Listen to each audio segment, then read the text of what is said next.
Most people told me it would fail miserably. That just spurred me on even more. For me, that's what it's all about at startup. It's about disrupting incumbent. I started with really nothing, and it was really about trying to make a fee quick enough to pay my rent and keep going. And it was like that hand to mouth for 2 years. And a founder life is definitely not for most people. But there's something incredible about it. Because you are charting your own path. You are the master of your destiny. What JBM is today is helping to build the most disruptive, most purpose-driven startups in the world, and hopefully to leave a lasting legacy and impact. Hello, and welcome to the Bay HQ, where we inspire, connect, and guide the next generation of British stations. If you're watching on YouTube, make sure you hit that subscribe button and leave us a 5-star review if you're watching on Apple or Spotify. Today we have with us James Mitra, who's the CEO and founder of JBM and the host of 40-Minute Mentor. How are you doing today? I'm very good. How are you? Yeah, good. So we've had a good chat before we started recording today. Lovely. You warmed me up nicely. Yeah, and we've been comparing notes about our podcast as well. So Indeed. Big fan of your podcast. Thank you very much. The feeling is mutual. If you dive back into your childhood, right? When you were growing up, did you ever think you'd be doing what you're doing today? Did you have those sort of ambitions? No, not at all. I think you'll struggle to find any headhunter or recruiter who sort of woke up one day as a 5-year-old and said, that's what I want to do. I think, I was mad about sport. My dad played cricket. I loved football. I loved rugby. Aston Villa fan for my sins. And so if I'm honest, all I wanted to do was play sport when I was a kid. I wasn't good enough to take that any further. And then I ended up doing a history degree at Leeds, which I loved, but didn't want to become a teacher because my parents were teachers. I thought, I can't do the same thing. I didn't want to work in a museum. And I just kind of fell into recruitment. I joined the grad scheme of an international recruitment business, and the rest is history. It's funny because my little sister did history at university and then went into recruitment as well. Oh, really? It's a common path. It really is. I think with history, it's a great degree. I loved it. But I guess with a lot of degrees, and we're seeing this increasingly, right, it doesn't necessarily dictate the future course of your life. And for me, I learned tons. I really enjoyed it. And it also opened the doors to lots of different things. I did some internships in banking. I dabbled in, I did the standard bar jobs and waiting, and I did some music stuff for a bit. And I really wasn't sure. I actually interviewed for some sports agent roles. But the truth is, I love people. As soon as I realized you could, there was a job where you could make money out of getting people jobs, I was really interested. And then I met some great people and had some amazing training. And although there were some really challenging parts of working for an international recruitment business on a grad scheme, it's very competitive. It's very, very target driven. There were definitely bits I found harder, but getting a sales, I'd encourage most people to get some sales training because it's a really good grounding, and it can set you up in different ways. You can go in lots of different directions. And despite many times wanting to leave recruitment, I have ended up staying the course for the vast majority of my career. When you joined recruiting, right? So you said it was interesting because you want to help people get jobs. But the reality of the job itself and working for other people and being in that environment, obviously is very competitive. And I think it's also that in some ways there's some kind of competition amongst your colleagues, right? Yeah, 100%. Yeah. And what made you, because obviously you left that world, right? What made you leave that world? The truth is, the company I was at was actually it gave fantastic training. I met some amazing people. I'm still good friends with quite a few. And compared to other environments I've heard of, it probably wasn't that bad, but it was very, very, target driven. And, you used to have BD power hours. We used to have to cold call people, and they looked, regularly reminding you of your numbers and if you hadn't sent enough CVs or done this, that, and the other. And in the early days, you just kind of crack on with it. But I think over time that wears a little thin. And the truth is, my style has always been about people. It's always been about building rapport, and I really love that process of interviewing somebody to really understand what makes them tick, what they're good at, where they want to go in their life, what is it in their personal life that is playing into the reason that they're sat at a table looking for a job. And then that matchmaking process of talking to a client and taking a brief and then kind of finding that perfect match. Now, it may be a bit idealistic, but that for me is warm and fuzzy feelings. And I think quite quickly my bosses realized that I was better at working with the more senior candidates, the more strategic things, I really love that. And that tends to be a bit more conversational, a bit more consultative. the problem is when I was in that environment, it is really comes down to numbers. And if you're having lots of lovely conversations, you aren't necessarily bringing in the big bucks. And although, I did pretty well, I just kept I was finding it really frustrating that I couldn't I'd tell people not to take jobs, if I'm honest. I would genuinely say, this isn't right for you. And that didn't always land particularly well. And frankly, if I'm totally honest, when I look back at it, I was working really long hours. I was pretty stressed. I don't know if I was depressed, but I was pretty down. I think I lost myself a little bit because I was working really hard. It was really like Sunday night blues every weekend. I was losing the love that I initially had of finding people a job. I was starting to lose the passion for it. And that's why I left. I kind of woke up one day, I'd broken my leg actually playing rugby. I was holed up in bed and I can't keep doing this. And I handed in my notice. I ended up going to work for a startup sort of consultancy for a year. And that was an amazing experience to entrepreneurship. I was completely out of my depth. And I'll be honest, I was really, really rubbish at business development for sort of consulting solutions. But what it did show me is there is another world out there, outside of the corporate world, outside of like transactional recruitment. And that sort of took me on the path of setting up JBM a year later. So one of the things I think is interesting, right, and I think I have the same problem, is that because I like talking to people and getting their stories, but then sometimes you realize you can't actually help them. Yeah. Or you say, this is a lovely person, but they don't really understand the job, or they don't really understand this. And then it's like, I want to help you. But say if I get the same thing with decks now, right? Because we're looking at people's investment decks. I'm like, I love your story. I love the belief behind it, but this business idea is not going to work. Yeah. And I just feel like it's kind of a struggle for me internally. Like, how do I deal with that? Because I don't want to crush their hopes. But at the same time, I can't help them. And how did you deal with that aspect? I guess you still have to deal with it sometimes. I mean, I think one of the big criticisms of recruitment is there are a lot of salespeople that sell, don't always listen, and aren't as honest or transparent as they should be. And that might be just because they don't want to let people down, right? My view is the opposite. It's really, really important to be honest, transparent, give feedback, even if it's difficult to hear, challenge thinking. So if somebody's saying, I really want to do X, Y, and Z, a classic one back in the day was I used to recruit into management consultancy firms. A lot of people back then, this is sort of 10 plus years ago, wanted to go work at McKinsey or Bain or BCG. And realistically, that is a very small proportion of the population. I definitely am not smart enough to go work there, that could actually achieve it. And therefore, a lot of our sort of banking clients would want people that have been in those companies. And we'd get people so annoyed that they weren't being considered for roles. And I get that. It wasn't very inclusive. But the reality was they just didn't have the right experience. And so rather than sugarcoating it or saying, no, I'll still send your CV, I'm just like, look, realistically, this is not the right fit for you. But there's so many other amazing opportunities. And actually, the fact that you're more operational is a fantastic thing because it'll open up the doors to do X, Y, and Z. So I think that landed well with people. I think that sort of, I love getting to know people on a level. And by being honest and being more transparent and consultative, then actually I didn't feel too bad about saying, because actually I knew they'd be better off for hearing it, even if it was a bit awkward. And that's been a mantra I've stuck true to my whole life. And when I set JBM up, I was 25. Most people told me it would fail miserably. That just spurred me on even more. And at the heart of the mission was, being really honest, being all the things that everyone kind of has this perception of recruiters being sharky, dishonest, salesy, like money grabbing. And our business was all about the total opposite of that. It was we were going to work tirelessly hard to connect the best talent to the most, purpose-driven sort of startups and companies. But we're going to do it in a way where we won't compromise on value. So, if we can't help because we're not qualified, we'll tell you. And we'll probably recommend you to another recruiter, and we'll ask the difficult questions and we'll try and really get under the bonnet of businesses to really understand the culture. We'll call out stuff if we don't think it's fair or right. And what that does is that builds trust, it builds respect, it builds a partnership. And that is, for me, the key word in our world. As a headhunter, you need to have a partnership with who you're working with. That's a candidate or client. And that typically will lead to a long-term, fruitful partnership, which is good for everybody. Whereas if it's transactional, if it's just slam CVs at a wall, make some quick buck, like that wears thin pretty quickly and you see through it.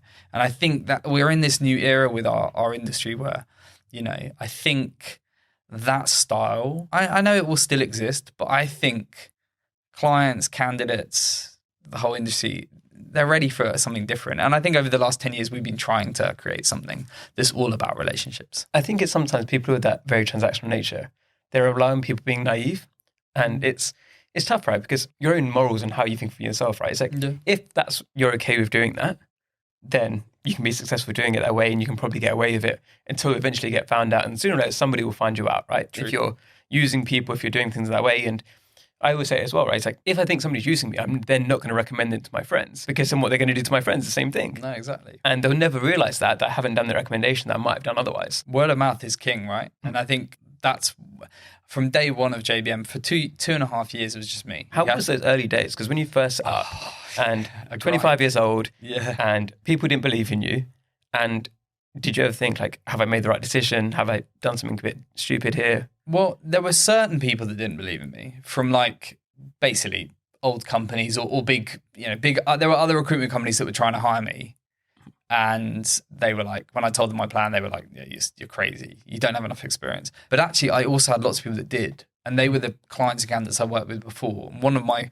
clients said, "We will come with you. We will back you," because. And maybe they felt sorry for me, but they definitely believed in the mission and the vibe. But it was hard graft. I mean, I spend most of my career now talking to people that are looking to move into startups, and I love the tech ecosystem. And I am a big believer in it's an amazing place to spend your career, but it is not right for everyone.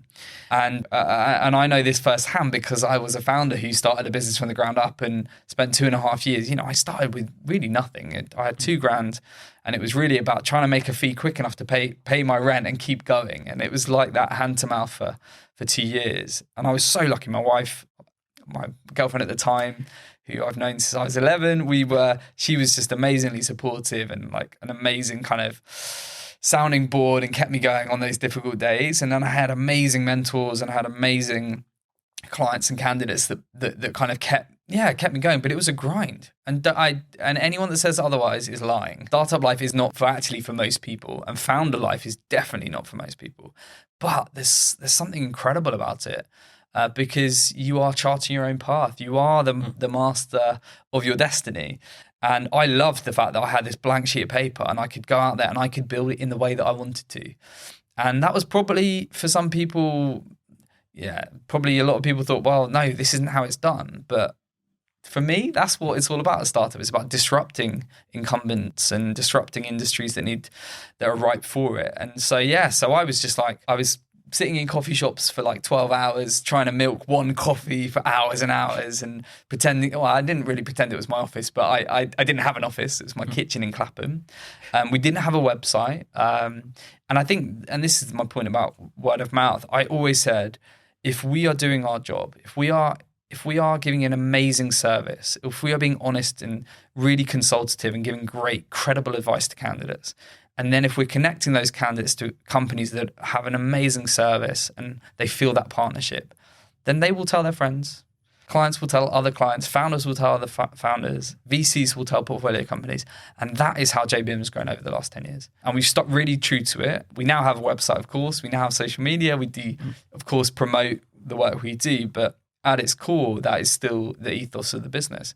And so I say to the team, we want to give a 10-star service, 11-star service.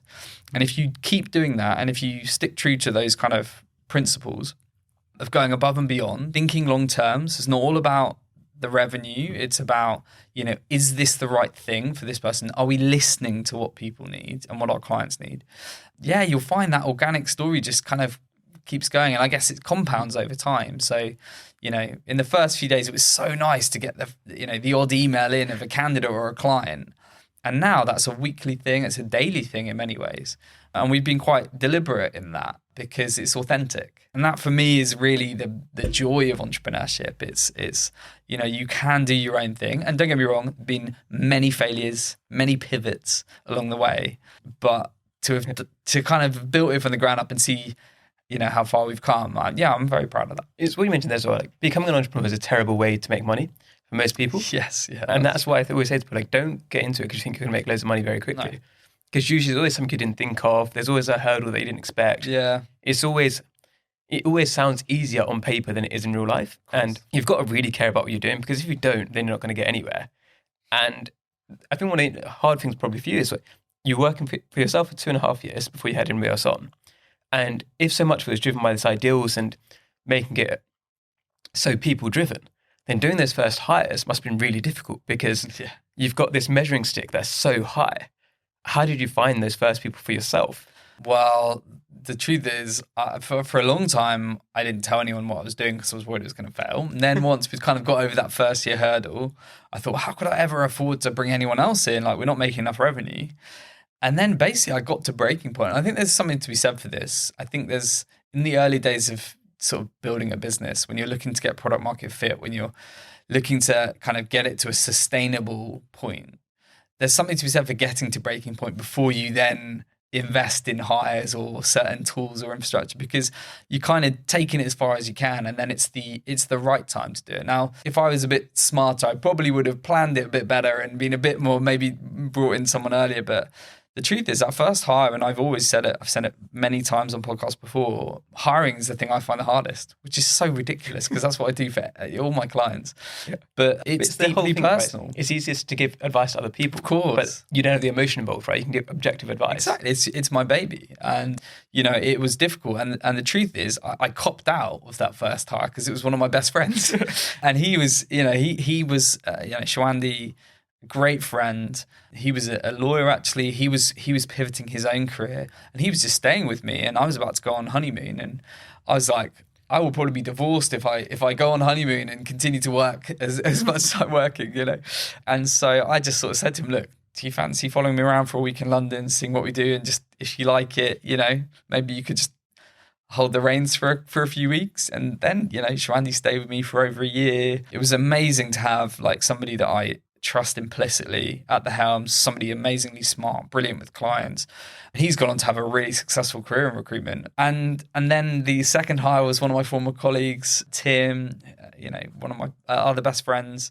So yeah, in the early days, I wouldn't say, sometimes hiring friends could go very wrong, but for me, having those trusted people around me who were very self-sufficient, who got the hustle, understood what entrepreneurialism was really all about, not the unicorns, I mean the grind and the work ethic required and the resilience needed.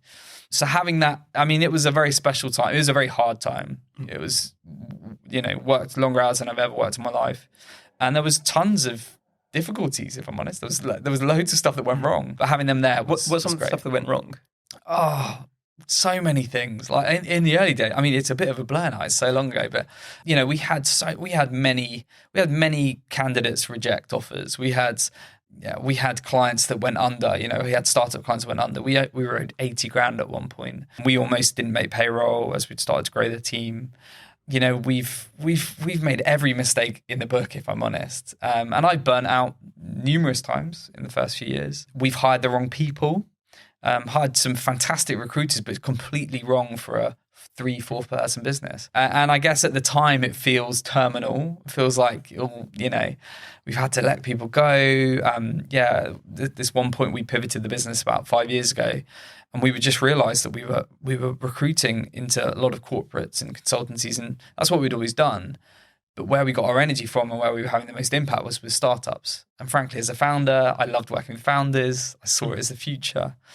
But I think in my head, I didn't want to admit that. But it was the right thing to do. And all of our team the vast majority of our team were well suited to recruiting for corporates. But they take forever to pay you, if they pay you at all. It's a race to the bottom because you're competing against everyone else. And we just had this kind of moment of clarity after a board meeting, just like we are going down the wrong path here. Business is not set up for success because we have the wrong people focusing on the wrong types of roles. And we had to restructure the business. And it was the worst few weeks of my life. But we managed to help the team get jobs elsewhere. We went from 8 to 3. And that was like the start of JBM 2.0, where we basically doubled down on working with founders, and we've never looked back. And almost it was out of the hardest moment where I thought we would run out of cash and I was ruining all the lives of our team to a point where we are now, where we are bigger than we were then. And we've had our record years back to back. And, I think really found the love again for what we do. And, what JBM is today is helping to build the most disruptive, most purpose-driven startups in the world. And there's a huge amount of enjoyment that comes with that. Yeah, because I remember hearing about this pivot that you made, and I think what a lot of people don't realize is that the first idea often isn't the idea that ends up being the huge business later on. Like Slack, for example, was just a messaging system for another company. And then said, actually, this is the actual business. And you got to be smart enough and also have that emotional attachment enough to let go of whatever you were doing before and move on to something new. And as part of that pivot, right, is where you created 40-Minute Mentor, right? Yeah. So for the audience who don't know what that is yet, can you explain like what was the idea behind that? Why did you start it? What's it about? Yeah, of course. Well, 40-Minute Mentor is our podcast. It's all about raising aspirations and sharing incredible stories of basically mentors, world leaders, tech founders, entrepreneurs, investors, Olympians. But it started as very much as part of this business pivot, as you said. So we'd gone, right, we're going to work with startups exclusively. And then as part of that, we looked at our brand and we're like, this is crazy. Our website, we are very like creative, entrepreneurial types. And yet our website is like every other recruitment business in the world. No people, skyscrapers, so boring.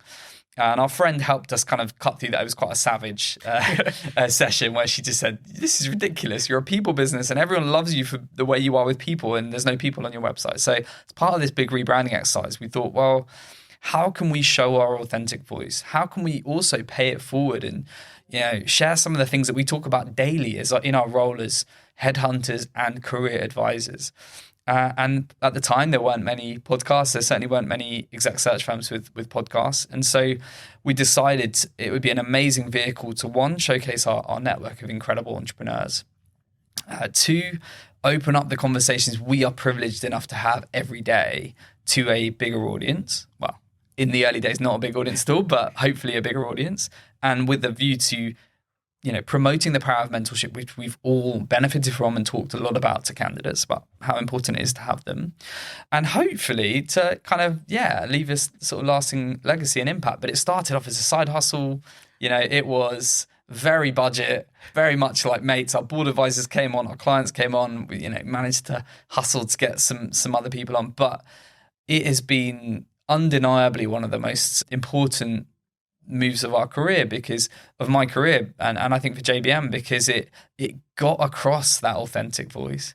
It has, we're now 200 episodes in and it's one of the top career podcasts in the country and I'm incredibly proud of that. And that's not because of me, that's because of the incredible guests we've been able to get. And it's that kind of ripple effect and took a long time. We made a lot of mistakes. We were doing it monthly, really ad hoc, and we realized the importance of consistency. But it's been brilliant, and it has stuck very true to that idea. And I take huge pride from the messages you get where somebody heard an episode, whether it's with Mo Gauda or a founder of Beam or the founder of Anchor Store or Chippercash, and they've been sitting on an idea for a while, and they said, people have written in and said, I decided to give it a go at starting my own business after hearing this episode, or I didn't realize that so many purpose-driven companies existed and I've applied for one of them that I've heard, or I didn't realize how much I've been struggling with my mental health. And by talking about these sorts of important topics, it's those sorts of things that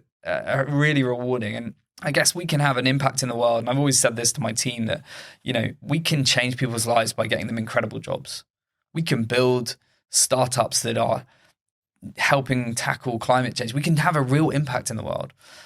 But actually, there's only so many people who can do that on the day-to-day, right? Yeah. Whereas through the podcast, when you're getting thousands of listeners, you can really have an exponential impact on lives. And again, that's been something that we'll continue to do.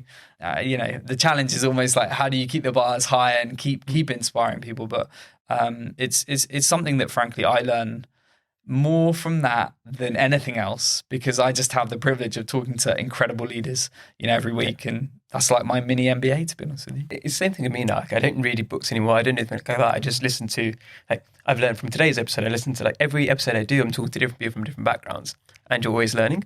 100%. And it's one of the funny things. I don't think I listen. So I've done across podcasts, I'm 180 now, so I'm slightly behind you. Oh, mate, good effort. I don't think I listened to one of your podcasts until maybe I'd done 120, 130. And then I realized I was listening to you're fairly similar in the style to I am. Yeah. And I was like, I never knew about this. Like, we're going to get into quick fire questions now. And I know you have that too. It's like, I didn't copy that from you. It's like, I was just like, what? Like, why has he got such a, like, oh, Kindred spirits. Yeah. Spirits. And it's like, sometimes, because like a lot of podcasts, I don't enjoy a lot of podcasts because of, I think sometimes the host can always make it about them. Yeah. It can be quite toxic. They're trying to get the controversy out there. Whereas I think we both have quite a similar mentality of, like, let's get the actual like lessons out of this, like show people at their best and the inspirational side of things. Whereas a lot of people go for the, how can I like make this a bit edgy? And it's entertainment, it's controversial, but is it really helping people? And I think we both have the idea of like, let's make this actually help people. Agreed. And I think, I have huge admiration for what you're doing because, these are platforms that can really help. They can help a lot of people, whether it's promoting incredible entrepreneurs or missions or companies or giving a voice to people that just have something really important to say. Not that I necessarily have something important to say, but I'm always happy to come on and talk about careers and entrepreneurship and, things that I'm passionate about. And I think that's a joyful experience, to be able to talk to somebody that is passionate about something. And that's why I love the podcast. I love it. And I'm sure you get a lot out of it too. And I think I don't think everyone should have a podcast because there's a very saturated market. But if you do have one, I think me personally, it's not about the clickbait stuff. It's about, creating great content consistently that has a purpose. I think it's been a good thing for us. Like, as I mentioned there, we're going to go to the quick fire questions now.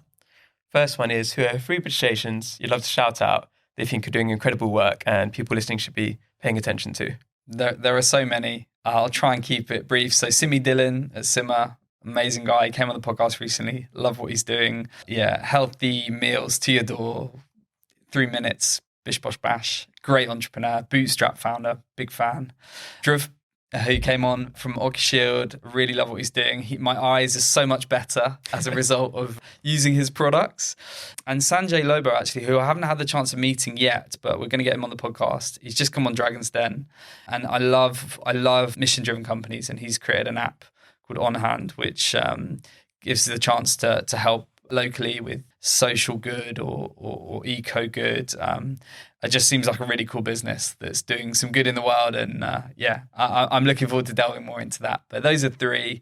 There's so many more. I love all those people. Now, next question. So if people listen right now can reach out to you for help or guidance, what should it be about? Look, I'm always happy to help. So if you've got something that I can help with, whether it's careers, whether it's hiring a COO, whether it's the power of mentorship, whether it's podcasting, feel free to reach out. I always want to be supportive.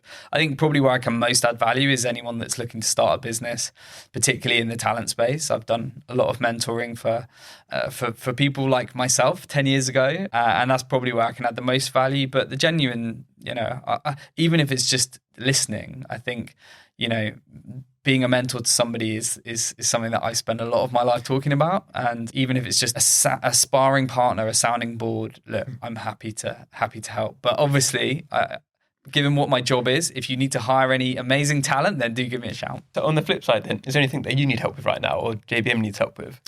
No, to be honest with you, for us, it's about we want everyone to hear about our podcast, 40-Minute Mentor. We believe it's, we get to showcase the stories of some incredible leaders, and we'd love you to check it out if you haven't heard it already. And no, genuinely, I mean, we love what we do. And alongside the podcast, our job is as headhunters in the tech space. So if you are a founder of a disruptive and purpose-driven company looking for COOs or commercial leaders, then please do shout, because, humble brag, but I think we are really good at what we do, and our team are very passionate. And even if it's just to bounce ideas off each other, we're always here to help. And then finally, thanks so much for coming on.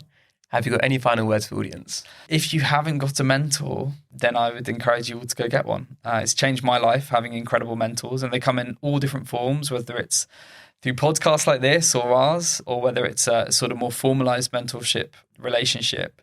It's really good to have somebody that holds you to account, that gives you great advice, that is that critical friend that asks difficult questions. And I think if you've got a mentor, it can really change your life. And I think also we all have something that we can give mentorship, to others as well. So I think don't just get a mentor, be a mentor to somebody else that needs it and pay it forward.